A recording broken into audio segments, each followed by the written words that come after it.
So next we will be hearing from a couple of more of our very dear friends from the Ethereum Foundation. Ken and Emily will be speaking with us. They're going to be giving us a talk called ESP for You and Me. All right, y'all, take it away. Cool. Let me go ahead and share my screen. Thank you for the quick introduction. Again, my name is Emily Guidry. I'm here from the Ethereum Foundation, specifically the ecosystem support team. I'm here with Ken Ng. We're just going to talk to you a little bit about what is ESP. If you've never heard of us, hopefully this will be a nice introduction. And if you have, hopefully there'll be a little more new information for you to see what we've been working on this year. All right. So the Ecosystem Support Program is a branch of the Ethereum Foundation, like I said before. And the Ethereum Foundation's mission is to do what's best for Ethereum's long-term success. So to fulfill that mission, the EF undertakes three main roles: to allocate, which is to allocate resources to critical projects, to be a voice, a valued voice within the Ethereum ecosystem, and to advocate for Ethereum to the outside world. So the Ecosystem Support Program is just one of the ways that the Ethereum Foundation pursues that first goal of allocating resources to critical projects.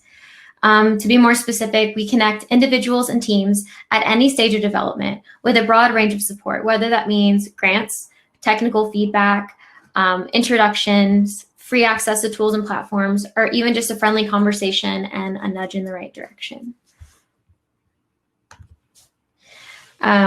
So I've said support a lot already, but when I say support, it could mean financial grants, like I mentioned before.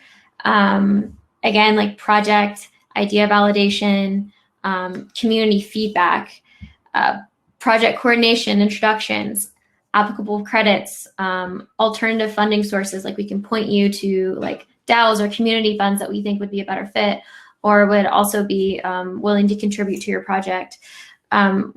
The point I'm trying to get to is that the grants program has changed probably since the last time you've heard about it. We really were only focused on traditional financial grants, and we've worked hard to expand our offerings to really try to better serve the community and figure out what exactly it is you need to succeed with your project.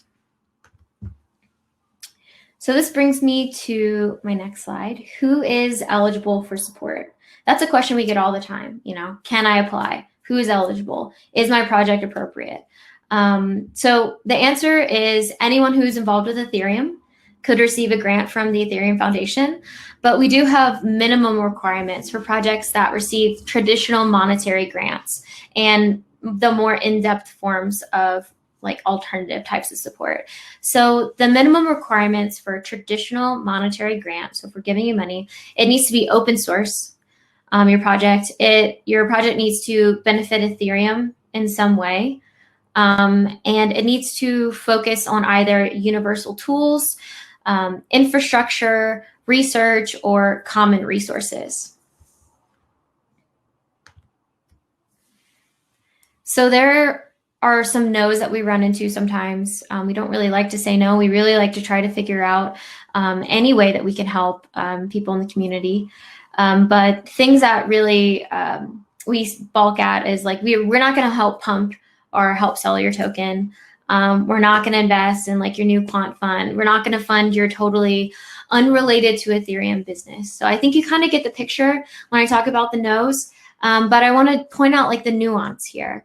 No, we probably aren't going to fund your token or directly fund your dApp. But if in the process of making this dApp or whatever you're making, you create a free and open source dev tool that maybe would be really useful to other people or other projects in the ecosystem, and they'd be able to access that, that's something we'd be interested in funding. Cool. So how to apply? Applying for the Applying for a grant or just to get in touch with ESP is pretty easy. So first things first, This page is not an application, it's more of an inquiry. So you're not necessarily applying for a grant, you're just getting in touch with us to kick off the conversation. So you go to our website, ecosystem.support or esp.ethereum.foundation. You click on the button that says contact us, you want to submit an inquiry. And from there, it's going to ask you if you are inquiring about a specific project or if you're just exploring possibilities. And there's a pretty important difference between the two. Specific project, please select that if you know what you're working on, you just really need help with X, Y, or Z.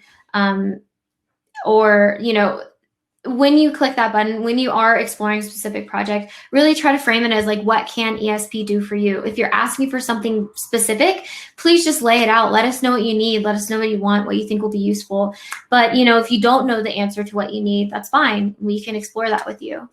For exploring possibilities, this is the choice that you pick if you don't really know where to get started. Like you have a skill that you think could be useful. You just really want to contribute, dig in. You're really excited about Ethereum, but you aren't sure where to start.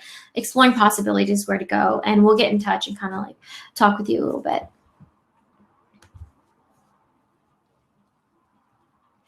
So if you are anxious about putting in an inquiry, or if you just really want more information about what the process is going to look like, you can go to our website. Again, that's esp.ethereum.foundation.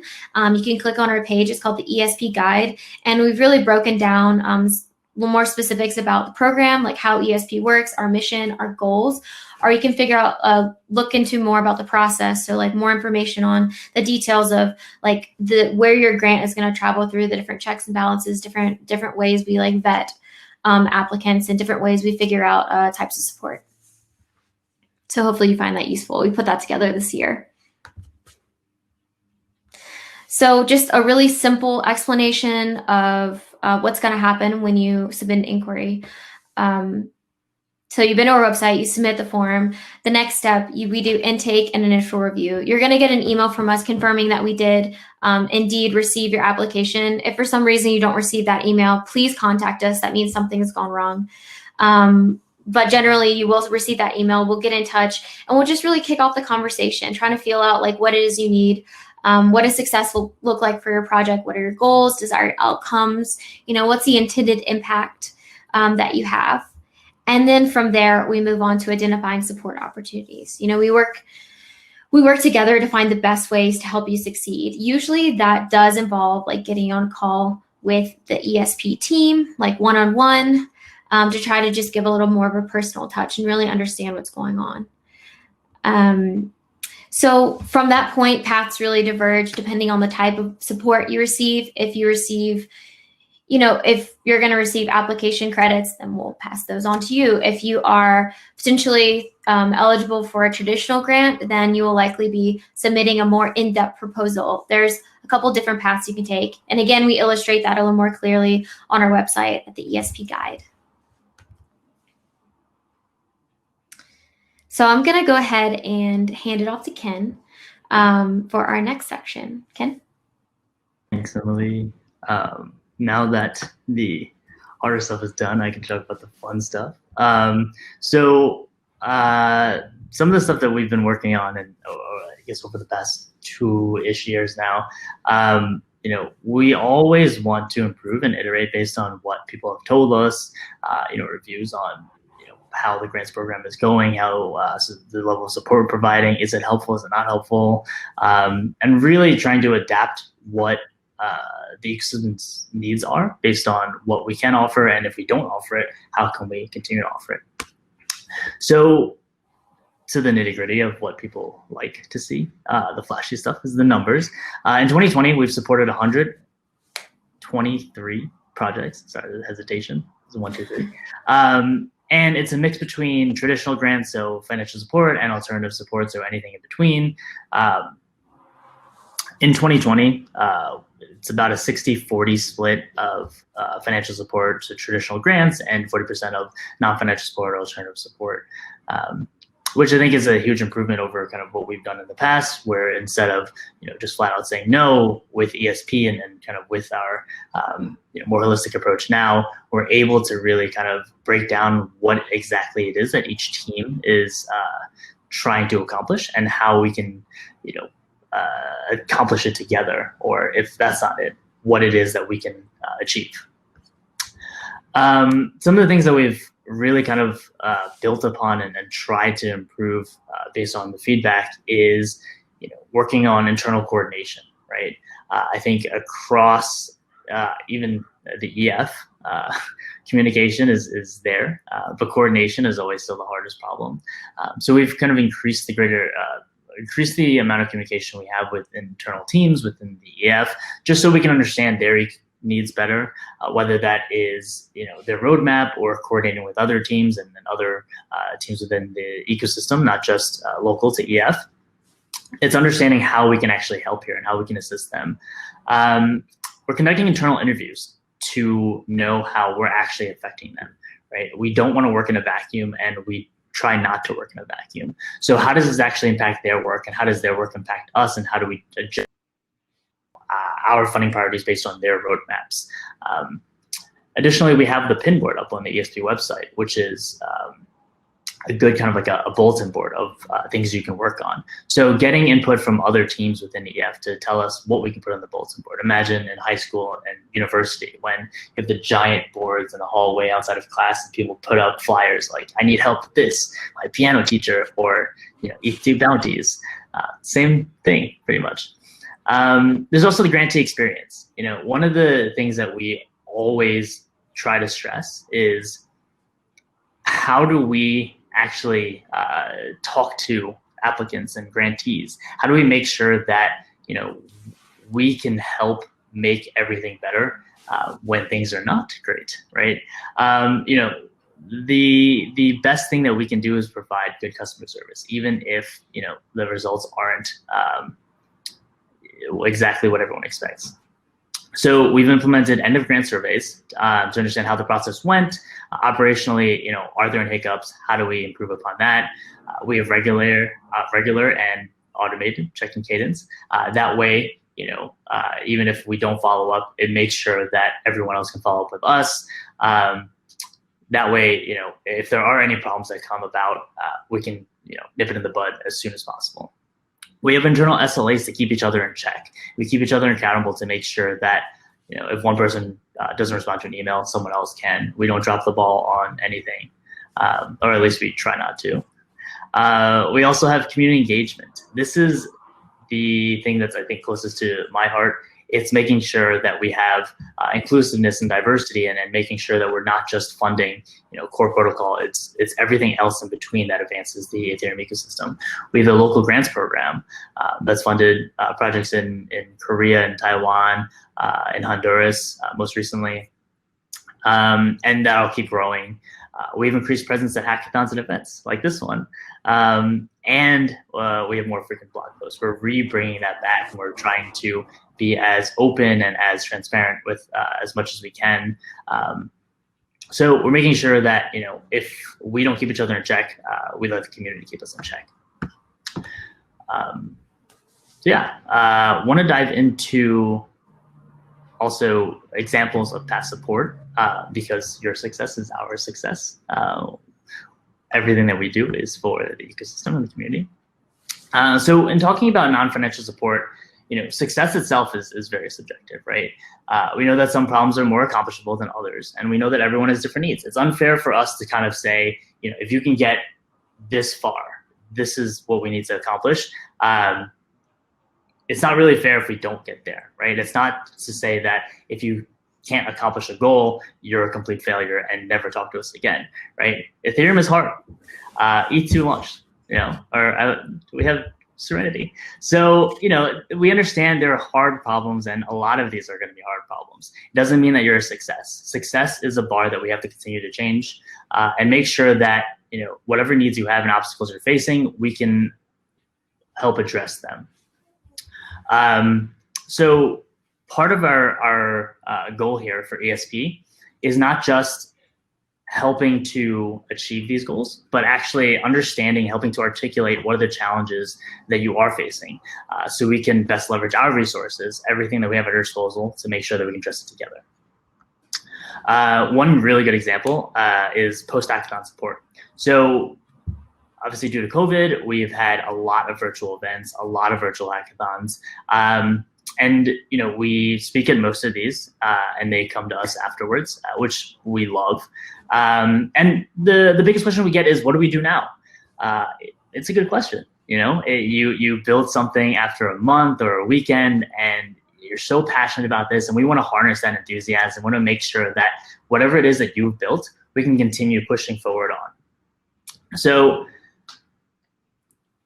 I think coming out of a hackathon, you can go out and get public goods funding, right? Whether it is a tool that you're building or it's a DApp, there are so many meta allocators or alternative allocators like ClearFund, like Gitcoin Grants. They'll set you up. They'll make sure that you can tell the community what it is that you're building and how you can get funded from it with CLR matching. If you are from a non-native English speaking country, or if you don't speak English fluently, there's translation help, right? You can go to community groups like ePlanet or ECN to get your docs or anything translated. And there's more, right? There's local communities in Latin America, in Poland. There's so many community groups out there you can tap into, and we can make those connections if you don't already know them. One big thing that we get a lot is the murky waters of auditors. How do you get your thing audited? Your dApps audited. There's ChainSafe, right? There's so many auditors that we can kind of list out and that we're connected to. We can make sure that you have the right people, or you actually have a list of auditors that you can talk to and sort of get quotes from. There's also mentorship and incubation.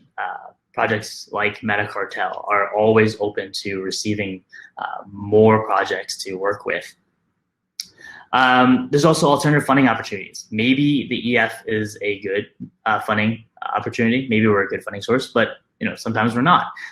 We can help connect you with other funding sources, ranging from UNICEF to Moloch DAO. There are so many different people out there who can support different projects, who have different missions. And if you don't know it, we're more than happy to connect you with them and make sure that you do get off on the right foot. Jumping into sort of the more recent ones, on our blog, on our website, you can see some featured projects that we have posted up there. So TurboGeth, Uniswap, Circum, ETH on ARM, Ethers.js, and Nethermind, all amazing projects that we've worked with, we've supported, and we love for them to kind of talk about what they're doing, so other applicants and other grantees sort of see that. We're going to update that soon and have more projects, so keep an eye out. We also have the Esp Blog. Again, that's back. We just posted our Q3 quarterly allocation update, so check that out. But all of our 2020 quarterly allocation updates are there. You can check out everything that we've done for the whole year. We have ESP Beyond Grants. What else do we do for a deeper dive into our non-financial support? We have a call for applications, talking about ESP in general, and then we have the Taiwan Grant Wave, discussing our local grants program. So I think what I want to end with here is, we want to do as much as we can to help the ecosystem. And there are still things that we have yet to uncover. So if you don't know what you need, but you know that you need help, come to us and we'll figure it out together. We'll find out what it is that is. And if we don't have it already, we'll find someone or we'll figure out how we can get it. But yeah, that's it. Tell us what you're working on at our website, esp.ethereum.foundation. You can email us as well, esp@ethereum.org, or tweet at us at ef_esp. Check out our newsletter, sign up for it. It's good. I think that is all, but we can begin Q&As. Cool. You have something to say, Emily? Okay. Nope, just was making sure my screen share went down. Awesome. Yeah, well, thank you very much for both of you, Emily and Ken, taking the time to speak with us today. Yeah, it was a great presentation. Thanks also for your ongoing support of ChainSafe. We wouldn't be where we are today without the support of the EF. And an extra big shout out to Ken for rocking the ETH Waterloo shirt. Around here, yeah, you'll make some fans wearing a shirt like that around here, especially one Mr. Greg. That's what I did to pump myself up. I wore my Waterloo shirt, listened to some Drake. I'm all about it. Very topical. I like it. So we do have a few audience questions for you. So as you mentioned, the grants program has already gone through changes. What changes would you like to see in the future, and how would you like those changes? How would you like to see those changes benefiting the Ethereum ecosystem? Ken? That's a good question. I think when we set out to kind of think about priorities and higher level kind of goals for the ecosystem, it's hard for us to say for certain that one path is really how the ecosystem is going to go. It's timelines, roadmaps, all of this continue to change. So what we want to do is be as open as possible. And so that's kind of how we transition sort of from the EF grants program to the ecosystem support program. It's understanding our,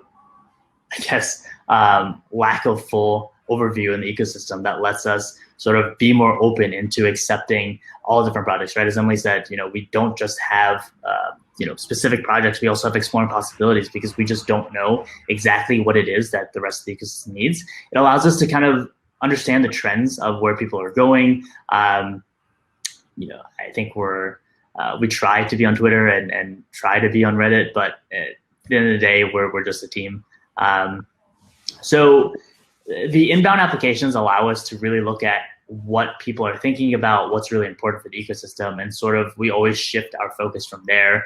But at the end of the day, we don't know what we don't know. So if we don't offer it now, or if we don't fund it now, I think having an open application process allows us to field all of this and allows us to be more proactive about how we can adapt the funding needs of the ecosystem according to what the community actually wants and really values. Awesome, thank you. So the next question is, what is the most exciting project that was kickstarted through the grants program? That's like the hardest question in the world. It's like picking a favorite child. Yeah, you can't pick your favorite child. No, you can't. Each of you can offer one that you kind of is most dear to each of you? I don't know. I mean, I'm going to say that we do, to avoid this exact scenario where we pick our favorite grantees, we do have our site where we feature post-featured projects. Where we try to keep those on rotation to give everyone a little bit more particular spotlight. So I will just direct everyone to that page, which we are hoping to update in early 2020, even though that's a major deflection. But very diplomatic. Well done. Ken? Can I say the same? If I can't say the same, I'm going to say, ChainSafe is a grantee of ours. We support them. They're such amazing grantees. That's a good one. Thank you very much. And so finally, do you help projects/teams develop plans to become sustainable after their grants expire/funds are depleted? You kind of touched on this, so maybe you want to go into it a little bit more. Yeah, that's a really good question. So sustainability is a really kind of hard question, right? Because what exactly is sustainable and what is a Web3 business model, right? These are all questions we're still sort of uncovering and still trying to understand how we can really make a standard for, or not a standard, and have some sort of blueprint for. The answer is that there's no good blueprint for that right now, right? Sustainability is making sure that teams can survive. They can have a house to live in and to have food to eat. But for others, sustainability is having a 6 to 12 to 18 months runway. So a lot of this is really subjective. And what we do is we really try to work with each team to understand what their funding needs are and what actually they do need to move forward. What's the next step in your process? What's the next level that you're trying to reach? Is it, are you looking for VC funding? Are you looking for more grants? Are you looking for, just build a project and leave it off to the community to maintain? All of these are sort of different, and there's no, there's no blueprint and there's no standard way of actually kind of listing this out there. I think the most important thing is making sure that each team has a good roadmap, understanding where it is that they want to go within a certain time frame within the grant scope. It can be another grant. Perpetually being funded by grants is something that some teams do as well. The idea is that it would be unfair for us to, claim that there is only one answer for this, right? Sustainability is having, X months of runway. So yeah, there's no good answer. It's hard, but we're willing to work with teams to figure out what exactly that means, where you want to go, and we'll level set from there. I mean, I guess like so many complicated questions, the answer is always Yeah, a little bit. Yeah. Well, again, thanks very much for joining us today, taking your time out of your day to share this with us, and again for your ongoing support of ChangeSafe. Much appreciated. Thank you for having us. Thanks for having us. It's been a pleasure. Take care.